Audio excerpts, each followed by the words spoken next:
Hello, morning. I hope you are well. Today I would like to continue our discussion about the last session, which I have mentioned that we shall do the training course about one of the prominent statistical tools named Eviews. So today I would like to start off first. I will do general discussion about the basics of Eviews, so that if you are a participant or student or researcher, when you need to participate this training or workshop, you need to have the background one of this discipline.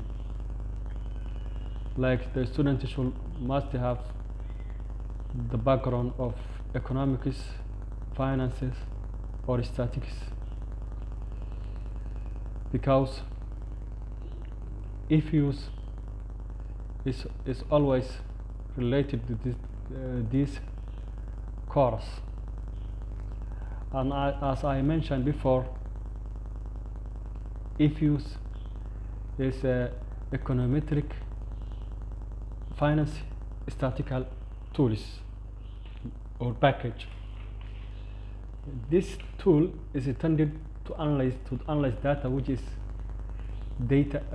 quantitative data. So that is very important to have the background of one of these area. So the most important unit which very related Eviews is econometric unit, and I know most economic or finance students, they have some experience about this subject. So the reason we need to have this background is to, if you are the students who are studying economics, you have to see the econometric models or econometric equation, which is very essential for the quantitative data analysis, particularly when we are using Eviews. So as researcher or student, you should consider, you will focus those area. The econometric models is very essential before starting studying of Eviews or using Eviews.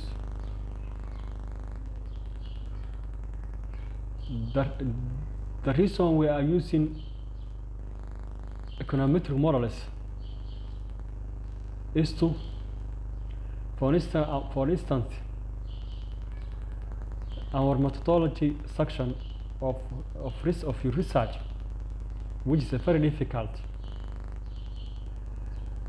The supervisor will need to review first if there is econometric equation. So she or he will check whether the dependent variables or independent variables are correctly placed in your equation. Since our topics, when we go back to the title of your research, your topic should reflect the dependent variable and independent variable. If not reflected, you will meet a problem in your research. So in methodology section is very task area, which is essential for continuation of your research, in proper continuation of your research. So that is the one reason we are focusing econometric models. Second, the student which might need this program, if we look at the classification of a student, it's important to focus the student because the student have a different background. This package or this program is good for the student from the economics, finances, statistics. Because the student from the other disciplines like marketing, HR, human resources, they have other tools like the SPSS, which are other available softwares in the market. But the student of economics and finance is very valid to participate with this training course. That is the classification of the students. In doing so, either you from the finance, HRM, marketing, the first thing you should do is to define your problem. After you define the problem and you know the type of your problem, whether you are going to solve the industrial problem, social problem, gender problem. To get the problem is the gate you are entering the solution. That's clear, I think. So it's very important to define your problem, because where you are starting the solution of your problem is to get fast the problem itself. In this solution, then you should develop the econometric model, because without econometric model you cannot give significant contribution to your country, to your academia, to your industry. So the first thing you need to develop econometric model. So as I have mentioned our title, these are the basics of Eviews. According to the basics of the econometrics, you need to solve the problem. You know the problem, how to solve it. In econometric basics, you know how to solve the problem. According in the basics of problem, you have to develop the objectives and equations and many other things you need in your research. So in the basics of econometrics, you should know what you are going to solve. In the basis of your problem, you develop the objectives, equations, and many other things you need in your research. For example, you are going to solve the problem of finance problem. So if you are going to solve the finance problem, you know the problem. So you build the econometric model. Therefore, the combination of all these things I have discussed, there is one thing which is very important to know. These are the population. the population you are studying. Because in the population is where you are drawing your sample. And sample, after you get the sample, you develop the parameters. Then that basis, you then develop the econometric models from the econometric model from your population. So that is a general discussion about our basics of Eviews. So coming into our topics. First, we need to know what is data.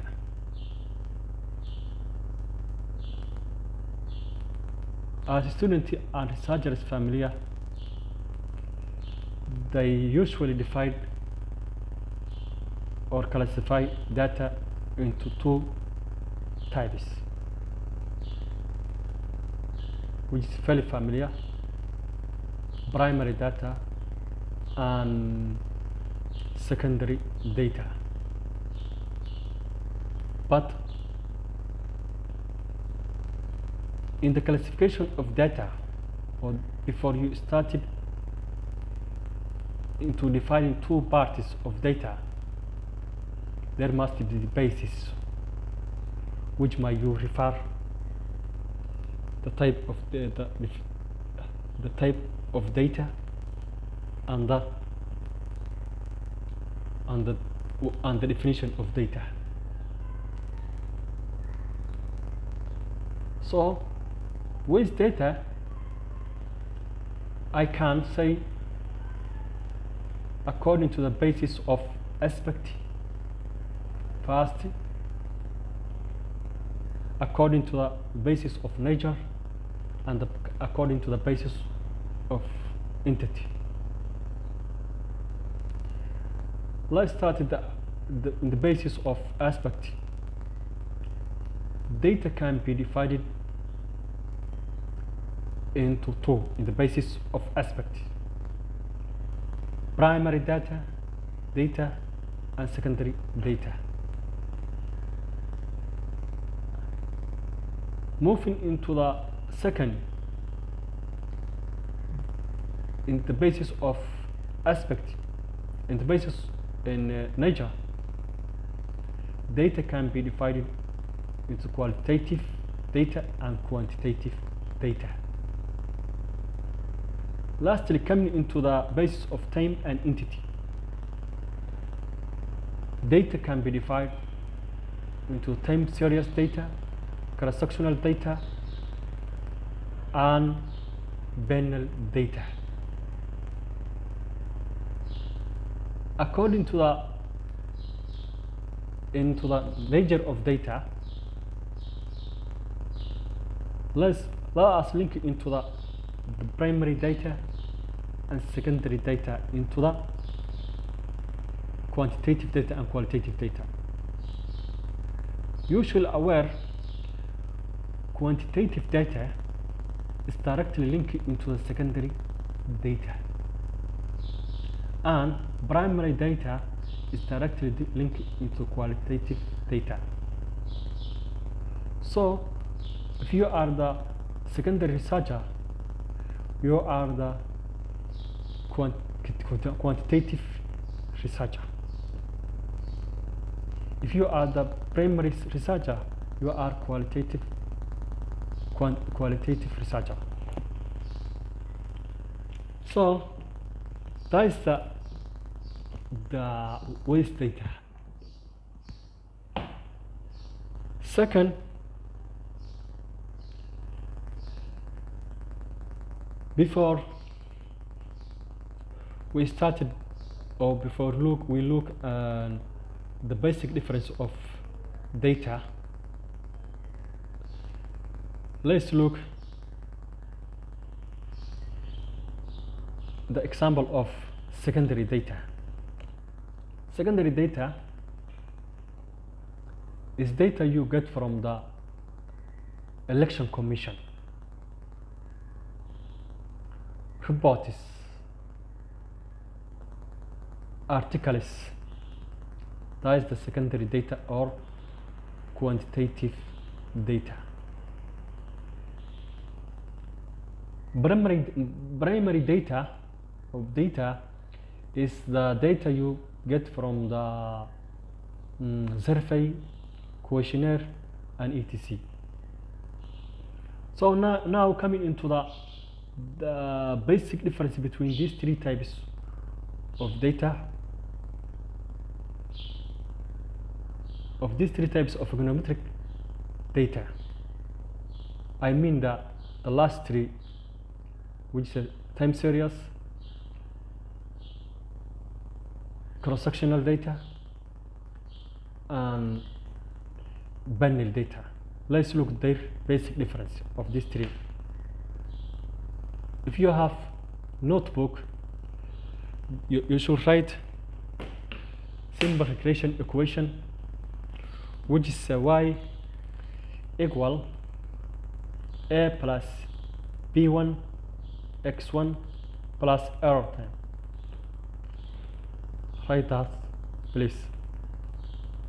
So, in order to distinguish or to differentiate whether this data is time series or binary data or cross-sectional data, is to look at this regression, simple regression.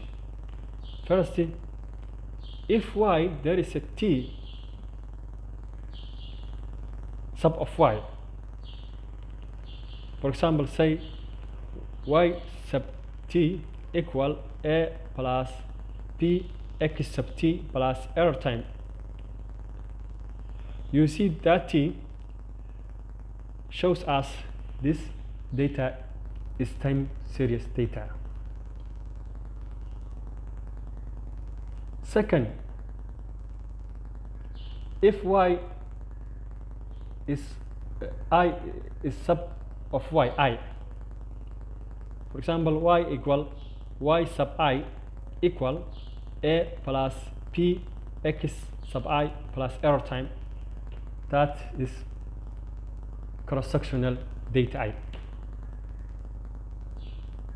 You know that the binary data is a combination of cross-sectional and time series data. So in binary data you shall see both I and t of sub y, and will be y sub of y sub of t and I equal a plus p x t sub of t and I plus error time. That is a binary data, because binary data is from the combination of these two, cross-sectional and time series. I hope it's clear. So that's the basic difference of these three types of econometric equation. I would like to mention Eviews. As I mentioned, it's only for quantitative data. You should mind that these three types of econometric models, so you have to keep in mind what type of I'm going far. Either the students should know what type of data should go far, either the time series, cross-sectional data, as well as binary data. The students should know, because if you know the basis of data, if the Eviews software need to use this for basis, and need one before you before you use the Eviews, you should know what type of data you are using. either is cross-sectional or time series, which one? So if you now need that data, you should know the data, the type of data and the base of data. I think that's clear, because you cannot put if use data which is not one of these three types of econometric equations. Either you should put the y equal plus a equal a plus b x sub t plus r term, or you y sub t equal a plus b x sub I plus error time, or the binary data. If you will not accept to put data which is not one of these three, so if you are the researcher of secondary, you should pick up one of these three types of data. Either you select time series data, cross-sectional data, or binary data if you are quantitative researcher. So that is why it's very important, the basis of data, because without knowing the basis of data, you will meet a problem in Eviews, because Eviews will not accept to put data which does not define the basis. You should define the basis of data, whether it's time series, cross-sectional, or the binary data. So let's explain more for this data, for these three types of data. First question is, what is the Herborn of time series? What is specific for time series? If you want to distinguish time series from the binary data or from the cross-sectional data, what measures will you use to distinguish or separate? So keep in mind, in time series, the entity or the object you are studying remain the same, but the time is changing. Like if you wanted to study the GDP of one country, say Somalia, you study the GDP from 2000 up to 2023. So what is changing is the time, but the entity or the object is remain same, which is Somalia. Somalia does not change, only the time is changing. That is the Herborn of time series data. Next, let's look the cross-sectional data. Cross-sectional data is different from the time series. Time is remain the same throughout your study, but the entity is changing. Like in 2002, I want to get the GDP of Somalia in 2000. It's only 1 year, so time is one. Somalia, I want to get the GDP of Somalia, Kenya, Uganda. So the time is one.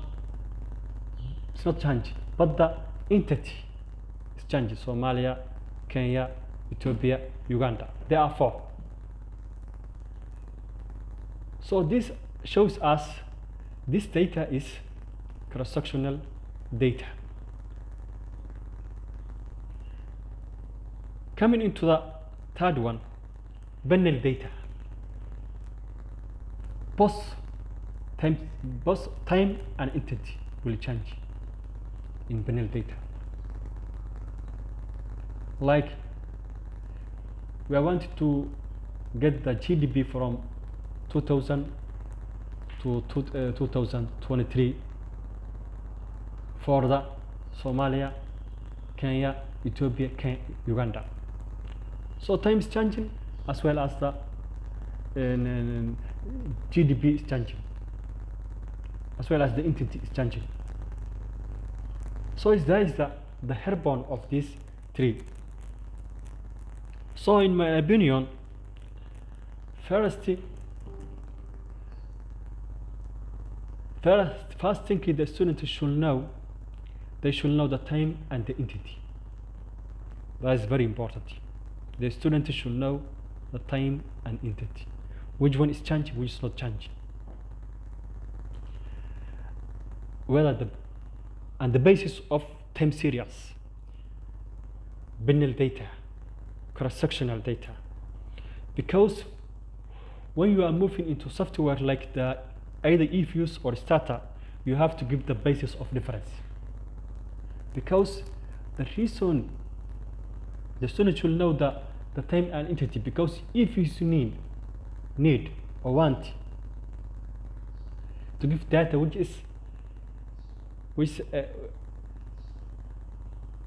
to give the basis of data.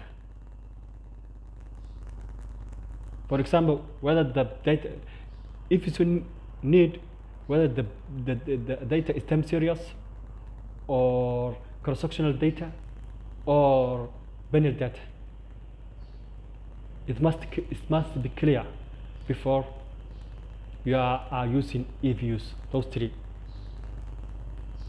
That's why Eviews always need the basics of econometrics, the basis of data, as well as the basis of you have to get clear concept how to use the regression models or regression analysis, so that because the difference of data is very important. When you bring data from the Excel, for example, there are different types of data which have developed